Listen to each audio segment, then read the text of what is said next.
사무엘하 21장 우리 오후에 계속 말씀을 나누도록 하겠습니다. 세상의 지식은 자꾸 높아만 가고 철학은 자꾸 발전하는데 우리는 이 복음에 대해서 자꾸 약해지고 이런 모습을 볼 때 참 안타깝습니다. 오늘 오면서 그 기독교 방송을 이렇게 듣는데 진리라는 어떤 주제를 가지고 말을 하는데 진리 말만 자꾸 하고 진리가 참 좋은 겁니다. 진리는 복된 겁니다. 진리 안에 있으면 복을 받습니다. 말은 하는데 진리가 무엇인지를 말을 안 해줘요. 이게 문제다는 거죠. 자, 빌라도가 예수님을 이제 그 앞에 놓고 진리가 무엇이냐? 진리가 무엇이냐라고 막 묻고 그랬다는데 비아냥거리는 거지. 진리이신 예수님을 앞에다 두고 진리가 무엇이냐고 물었다. 그럼 예수님이 진리다라고 말은 해요. 근데 예수님이 왜 진리입니까? 가나안 거민들은 진리가 없기 때문에 멸망하는 겁니다. 그들이 진리를 마음속에 영접하는 순간 그들은 죽음을 면합니다. 라합과 같이 기브온 사람들과 같이. 진리가 뭡니까? 예수 그리스도지요. 그럼 예수 그리스도가 왜 진리입니까? 아들을 낳으려니 이름을 예수로 하라. 이는 그가 자기 백성을 저들의 죄에서 구원할 자십니다. 구원이시기 때문에 진리입니다. 자, 빚이 내가 평생 진짜 죽도록 일을 해도 갚을 수 없는 빚을 졌어요. 어떤 사람에게는 1억이 그런 돈이 될 수도 있고 어떤 사람에는 10억이 그런 돈이 될 수 있죠. 또 어떤 사람은 100억이 그런 돈이 될 수 있습니다. 돈의 적고 많고가 문제가 아니라 내가 감당할 수 있느냐 없느냐가 내 목숨을 좌우할 수 있거든요. 자, 그런 사람에게 진리는 뭐겠습니까? 내가 네 빚을 탕감해 주겠다. 이게 진리입니다. 그러면 살잖아요. 그걸 진리라고 그럽니다. 1 더하기 1은 2다. 이게 진리입니까? 그건 그냥 사실일 뿐입니다. 1 더하기 1이 2라는 것이 나를 살려주지는 않거든요. 그냥 그건 사실입니다. 사실. 저는 그렇게 생각합니다. 사실과 진리는 다릅니다.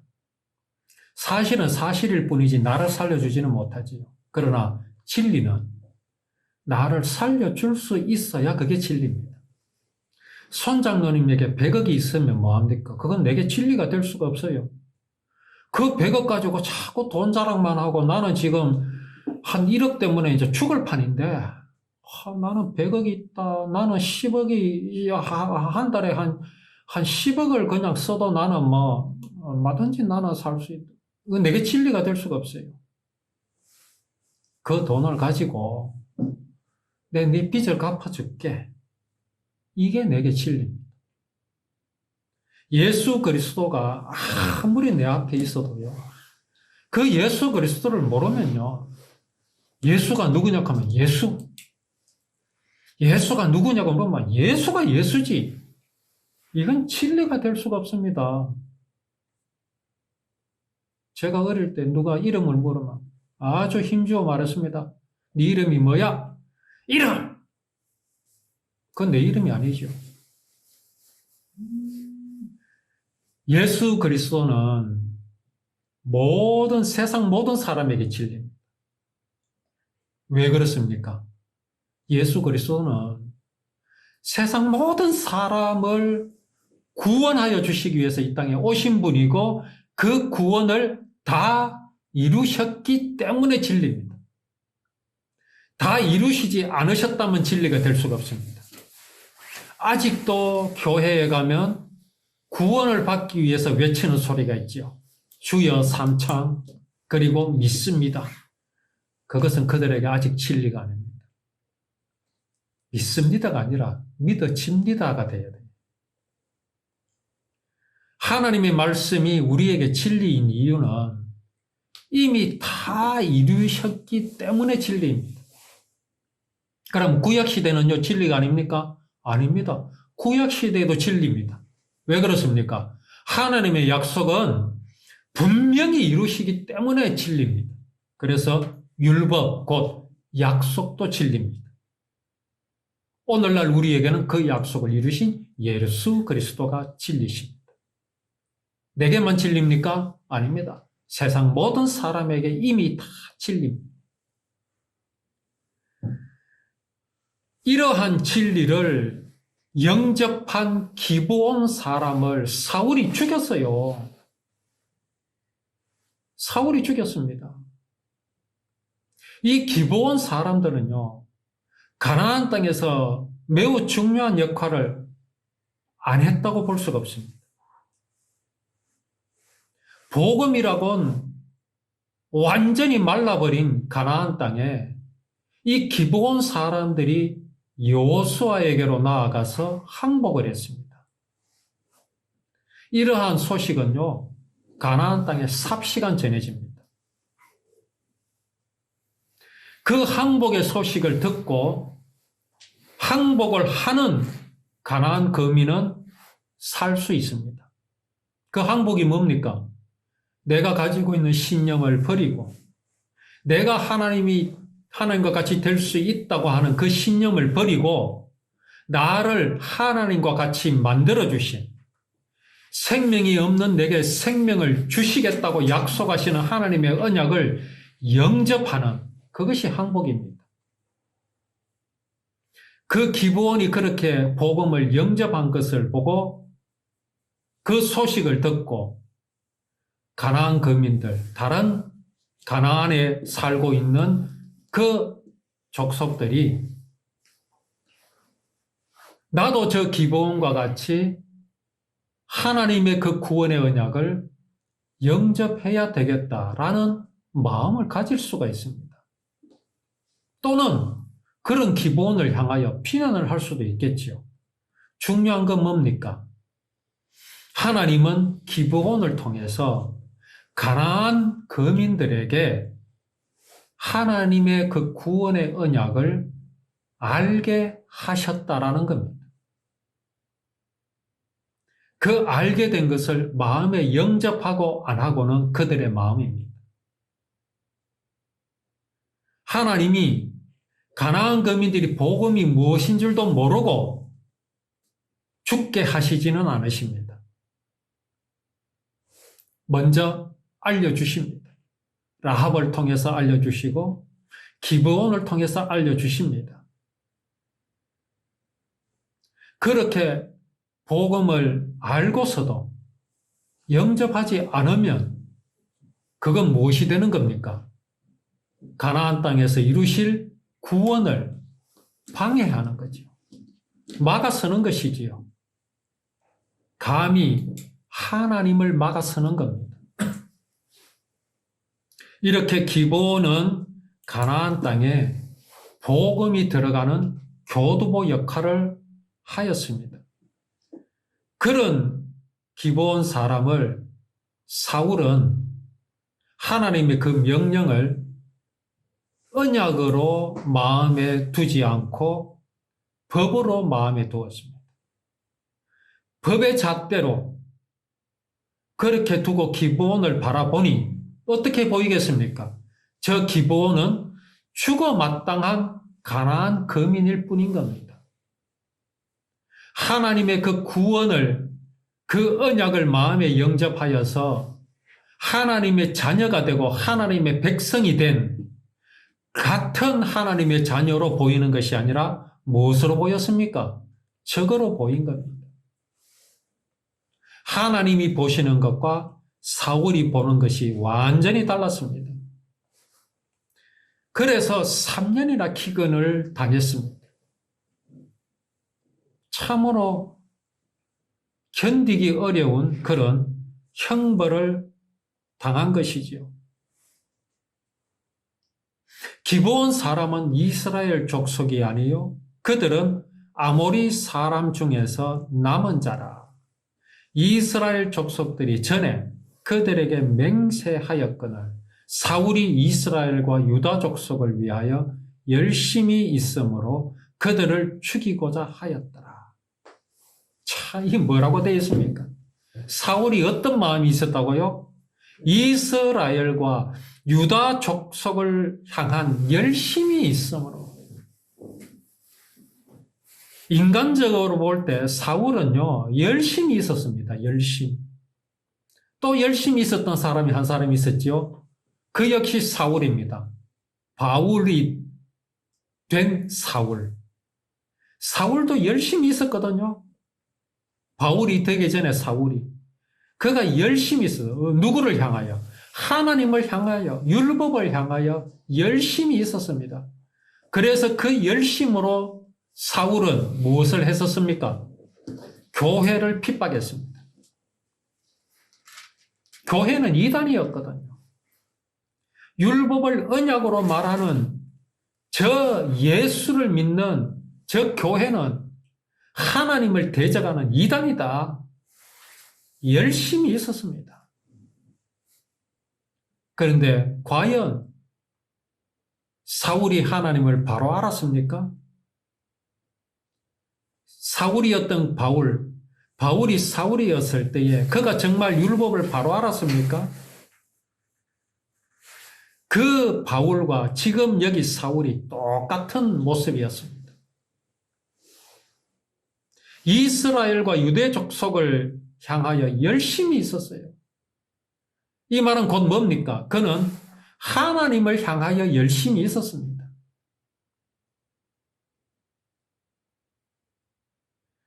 자, 다윗의 생각과 사울의 생각이 이렇게 다릅니다. 기브온 족속들이 여호수아에게 항복을 함으로 살게 되었고, 그래서 이스라엘 백성들과 함께 성막에서 이제 봉사하는 그런 이제 직책을 맡아가지고 지내온 지가 지금 몇 년이 흘렀습니까? 사사시대를 지나고 근 한 400년, 근 500년 가까이 지났습니다. 한 그쯤 될까요? 정말 긴 세월이 지났습니다. 그런데 사울의 생각이 어디에 머물러 있습니까?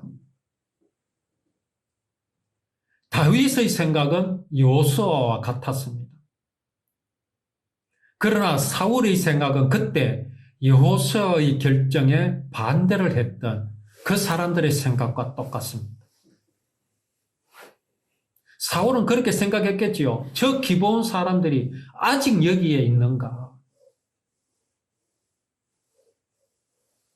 어떻게 사울은 그때 그 반대했던 그 사람들의 생각에 머물러 있고, 다윗은 어떻게 여호수아가 기브온 사람을 살렸던 그 생각과 똑같은 생각으로 지금까지 있습니까? 사울을 지배하고 있는 것은 무엇이며 또 다윗을 지배하고 있는 것은 무엇입니까? 사울은 그 집안이 나귀를 기르는 집안이었습니다. 나귀를 길러서 그렇게 아마 팔고 그렇게 이제 생계를 유지하는 그런 집안이었을 것 같습니다. 그런데 다윗은 어떤 집안이었습니까? 양을 치는 집안이었습니다. 그래서 말씀에 이르기를 다윗을 양치는 자 가운데서 부르셨다, 그렇게 말씀하고 계십니다. 양을 치는 자 가운데서 다윗을 부르셨다. 아주 의미 있는 말씀입니다. 다윗의 가정 환경은요, 양을 치고 있었으며 매일 다윗의 집에 찾아오는 사람들이 있었습니다. 그들은 어린 양을 구하려고 다윗의 집에 찾아옵니다. 와서 자기 아버지와 이제 서로 흥정을 하죠. 먼저 찾는 사람은 어떤 양을 찾습니까? 흠이 없고 정말 기름지고 튼튼한 양을 찾습니다. 흠이 없어야 합니다. 그리고 가격을 흥정하지요. 흠이 없어야 되는 이유가 뭡니까? 하나님께 좋은 것 바치려고요? 아닙니다. 하나님은 좋은 것을 가지고 와서 좋은 것을 드렸으니 이 양을 받아 주십시오 하는 그 제사에 대해서 하나님은 이사야서에 분명히 말씀하셨습니다. 나는 숫 양의 기름에 배불렀다 그랬습니다. 나 그 역겨워서 냄새도 싫다고 하십니다. 왜 그렇습니까? 흠이 없고 살찐 양을 바치는 사람의 마음이 하나님의 마음하고 같지 않았기 때문에 그렇습니다. 흠이 없어야 되는 이유가 무엇인지 몰랐기 때문에 그렇습니다. 왜 흠이 없어야 합니까? 내 죄를 대신해서 죽어야 하기 때문에 그렇습니다. 그래서 흠이 없어야 합니다. 흠이 있으면 어떻게 됩니까? 그 양이 죽는 이유가 그 양이 병에 걸렸거나 흠이 있어 죽는 거거든요. 사람의 죄, 내 죄 때문에 죽는 것이 아니라는 말씀이죠. 다윗은 이러한 환경에서 자랐습니다. 그러나 사울은 어떻습니까? 도대체 하나님의 구원의 언약과는 거리가 멀었습니다. 어린 양을 사고 파는 그런 모습을 지켜본 적이 없습니다. 왜 양을 하나님께 드릴 때야 흠이 없는 것으로 드려야 하는지를 사울은 모릅니다. 복음이 없는 집안입니다. 그러니 기브온이 지금까지 살아있는 그 이유에 대해서 사울은 알지 못합니다. 여전히 이스라엘 가운데는 저 기브온 사람을 왜 살려두었지 하고 의문을 가지는 사람이 많았을 겁니다. 사울의 주변에도 많았겠지요. 기브온을 살려야 된다. 아니다. 기브온을 죽여야 된다. 저들을 살려두면 저들은 나중에 우리의 적이 될 것이다. 이렇게 말하는 사람들이 있었을 겁니다. 그러나 무엇을 붙잡아야 됩니까? 왕은 무엇을 붙잡아야 됩니까? 그들이 나중에 위협이 될 것이다라는 말을 붙들어야 되겠습니까? 아니면 저들은 우리와 같이 하나님의 그 구원의 언약을 마음에 영접한 하나님의 자녀다라는 그 복음을 붙잡아야 되겠습니까? 사울은 정치가입니다. 다윗도 정치가입니다. 아마도 사울은 기브온 저 사람들을 멸하는 것이 맞다라고 주장하는 그런 이제 군중들을 더 바라보았겠지요. 정치적으로 해석했겠지요. 그러나 이스라엘은 정치로 살아가는 나라가 아닙니다. 하나님의 언약 때문에 가나안 땅에 들어왔고 하나님의 언약이 이 땅에서 구원을 이루실 것이기 때문에 결코 멸망할 수가 없습니다. 하나님의 약속이잖아요. 자, 그렇게 해서 다윗은 기브온 사람을 불러가지고 그들에게 물었습니다. 너희를 위해서 내가 어떻게 해야 속죄를 할 수 있겠는가? 내가 어떻게 속죄하여야 너희가 여호와의 기업을 위하여 복을 빌겠느냐? 지금 기브온 사람들은 성막에서 이제 나무도 패고 물도 깃고 하는 그런 봉사를 하고 있습니다. 그게 바로 이제 여호와의 기업을 위하여 이제 복을 비는 그런 이제 일이거든요. 어떻게 하면 너희가 그렇게 하겠느냐? 그렇게 기브온 사람들이 뭐라고 합니까? 사울과 그의 집과 우리 사이의 문제는 은금에 있지 않다. 이스라엘 가운데 사람을 죽이는 문제도 우리에게 있지 아니하나이다. 왕이 이르되 너희가 말하는 대로 내가 시행하겠다. 기브온 사람들이 뭐라고 말합니까? 사울과 그의 집과 우리 사이에는 문제는 은금에 있지 않다. 내가 그 사람에게 수많은 빚을 졌기 때문에 그런 이유가 있는 것이 아니다. 표면적인 이유가 아니다. 사람의 생각, 그런 이유가 아니다. 기브온 사람들은 조상들이 어떻게 지금 이 성막 안에서 우리가 하나님의 일을 함께 하면서 이렇게 살아가고 있는지에 대한 역사를 잘 알고 있습니다. 기브온 사람들, 지금 여기 이 사람들 그건 모르겠습니까? 여호수아 시대 때 자신들의 조상이 어떻게 했던 것 잘 알고 있습니다. 잘 알고 있죠. 그게 은금입니까? 돈을 막 여호수아에게 가져다 주어가지고 그들의 목숨을 산 겁니까? 아닙니다. 그들은 항복했습니다. 항복이란 게 뭡니까? 여호수아에게 항복입니다. 여호수아의 이름의 뜻이 뭡니까? 하나님은 구원이라는 뜻입니다. 예수라는 이름과 똑같은 이름입니다. 구원에 항복했습니다. 하나님의 구원, 하나님의 복음에 항복한 사람, 그 역사를 지금 이 사람들은 기억하고 있습니다. 우리는 지금 이스라엘 백성들을 믿고 있는 하나님, 그 구원의 하나님을 믿고 있는데 왜 우리를 죽이느냐? 왜 우리를 죽이느냐? 지금 그 말을 이 기브온 사람들이 하고 있습니다. 은금에 있는 게 아니라는 거죠. 이스라엘 가운데에서 사람을 죽이는 문제도 우리에게 있지 않다. 그렇다고 해서 자신들이 우리를 죽인 저 사울의 집안을 우리가 처단하겠다. 이것도 아니라는 말이죠.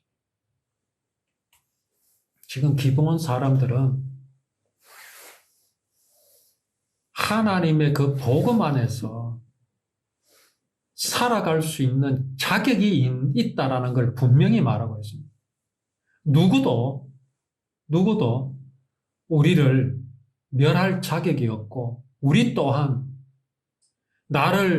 사울이 나를 죽였다고 해서 내가 그를 죽일 자격이 없다라고 말하고 있습니다. 모든 것은 하나님께 달려있다.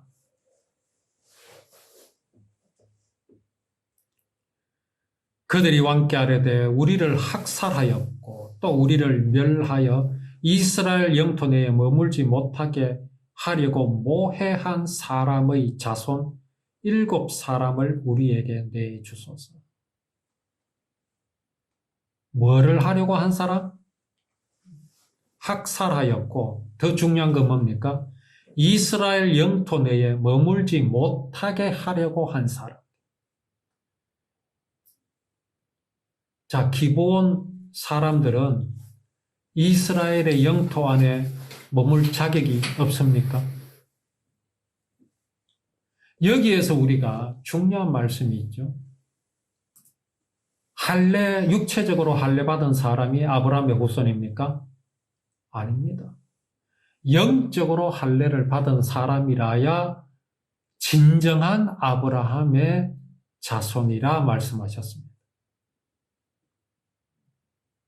사울은 영적으로 할례를 받지 못했습니다. 그러나 기브온 사람들은 아브라함의 육체적인 후손이 아니라 할례를 받지 못했지만 그러나 그들은 영적으로 아브라함이 믿었던 하나님을 믿었습니다. 그래서 그들은 핏줄보다 더 진한 영적으로 하나님의 생명을 나눈 진정한 아브라함의 후손입니다. 이들이야말로 가나안을 기업으로 물려받을 자격이 있는 사람입니다. 육체적인 아브라함의 후손들은요, 가나안을 기업으로 물려받을 수 없습니다. 그런 기브온을 모해를 했다? 이스라엘 땅에 머물지 못하게 하려고 모해를 했다? 이거는 하나님을 향하여 저항하는 겁니다. 오늘 우리는 기브온 사람들입니다. 우리가 기브온 사람들입니다. 내가 기브온 사람들입니다. 하나님께서 정말로 귀하게 여기시는 영적인 아브라함의 후손이라는 사실을 우리가 기억하면서 정말 우리를 사랑하시는 하나님을 향하여 늘 감사하며 이제 찬송을 드리고 영광을 돌려드리는 이제 또 새해의 출발이 되기를 원합니다.